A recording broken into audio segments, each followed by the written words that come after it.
ములుగు జిల్లా ఏటూరు నాగారం మండలం ఆకులవారి ఘనపురంకు చెందిన కంకణాల నాగలక్ష్మి శ్రీకాంత్ దంపతుల 6 ఏళ్ల కూతురు గత నెల 20వ తేదీన విషజ్వరం మెదడుకు ఎక్కడంతో మెరుగైన వైద్యం కోసం ప్రైవేటు ఆసుపత్రిని ఆశ్రయించే స్తోమత లేక ఎంజీఎంకు తరలించారు. నెల రోజులుగా చికిత్స పొందుతూ గీతిక ఈ రోజు ఉదయం మృతి చెందింది. రెక్కాడితే గాని డొక్కాడని ఆ నిరుపేద కుటుంబీకులకు తమ కూతురి శవాన్ని ఇంటికి తీసుకెళ్లేందుకు డబ్బులు లేక ఆసుపత్రి ఎదుటే కూతురి శవాన్ని 2 చేతులపై ఎత్తుకొని 3 గంటల పాటు ఎదురు చూశారు. ములుగు, ఏటూరు నాగారం అధికార పార్టీ నేతలకు ఫోన్లు చేసి తమ గోడు చెప్పుకున్నా పట్టించుకోలేదని, ఎవరూ సహాయం చేయకపోవడంతో విషయం తెలుసుకున్న ములుగు జిల్లా బీఆర్ఎస్ నాయకులు భూక్య జంపయ్య ఎంజీఎంకు చేరుకొని తన మిత్రుల సహకారంతో ప్రైవేటు అంబులెన్స్ మాట్లాడి గీతిక మృతదేహాన్ని ఏటూరు నాగారం తరలించారు. ఈ ఘటనపై స్పందించిన జంపయ్య అధికార పార్టీ నాయకులను, ఆసుపత్రి అధికారుల పనితీరుపై తీవ్రంగా మండిపడ్డారు. చనిపోయిన తర్వాత వెళ్లి పరామర్శలు, ఓదార్పులు చేయడం కాదు, ఇలాంటి సమయంలో ఆదుకోవాలన్నారు. వారి ఓట్లతో గద్దెనెక్కిన ములుగు నాయకులకు సిగ్గుండాలి. ఒక్కరు కూడా స్పందించలేదంటే ఆ తండ్రి 3 గంటల పాటు కూతురు శవంతో ఎదురు చూస్తున్న వైనం అధికార పార్టీ నాయకులను చలింపలేదా అంటూ సిగ్గుచెట్టన్నారు.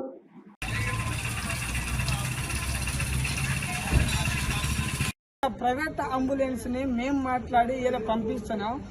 ఏటూరు నాగారం నుంచి 100 కిలోమీటర్ దూరం నుంచి వస్తే అంబులెన్స్ ఇలా శవాన్ని తీసుకుపోవడానికి అంబులెన్స్ లేని సిచ్యువేషన్ ఇలా. అంటే మన పరిస్థితి ఎలా ఉన్నది చూడండి. స్వాతంత్రం వచ్చి 75 సంవత్సరాలు అయినా కూడా ఇంకా ఈ స్థితి ఇంకా మనం జీవిస్తున్నామని అంటే దీనికి కారణం ఎవరు? మనల్ని పరిపాలించేటోళ్ళని ఎంచుకున్నది మన తప్ప. ఇలా కొంతమంది ఇలా రాజకీయ నాయకులను వీళ్ళు ఫోన్ చేస్తే 5,000 అంబులెన్స్ అవుతాను కదా, 10,000 ఇచ్చి రెడీ ఉండేటోళ్ళు. ఎందుకంటే ఓటు కావాలి. కానీ ఇప్పుడు ఎలక్షన్ అయిపోయింది కదా, నేను ఎమ్మెల్యే, ఎంపీ దేనికి నిలబడతలేను కదా, నాకేం అవసరం అని ఫోన్ కూడా కొందరు లిఫ్ట్ చేస్తలేరట. వాళ్ళ పేర్లు కూడా రాబోయే కాలంలో మీకు చెప్తాం. ఆ లిస్ట్ కూడా మా దగ్గర ఉన్నది. కానీ ఇది చాలా దుర్మార్గం, ఇది తప్పు. రాజకీయ నాయకులు ఎవరైనా సరే, అది నేనైనా సరే, ఇంకోలైనా సరే, జనాలను మానవత్వం చూడండి, ఓటర్ల కోసం కాదు. అదే ఇలా ప్రైవేట్ హాస్పిటల్ మాట్లాడి తండ్రి బాధ ఇలా ఉన్నదని తెలిసి ప్రైవేట్ అంబులెన్స్ మాట్లాడి తీసుకొని పోతున్నాం శవాన్ని.